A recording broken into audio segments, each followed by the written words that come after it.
Assalamu Walaikum. Hello friends, how are you? Welcome back to my another video.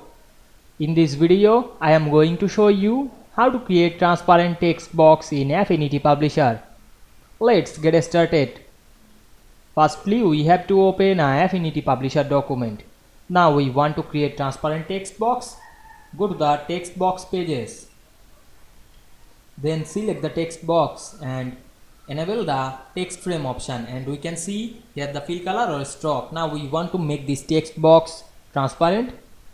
Disable this color. Now I select the fill and choose none.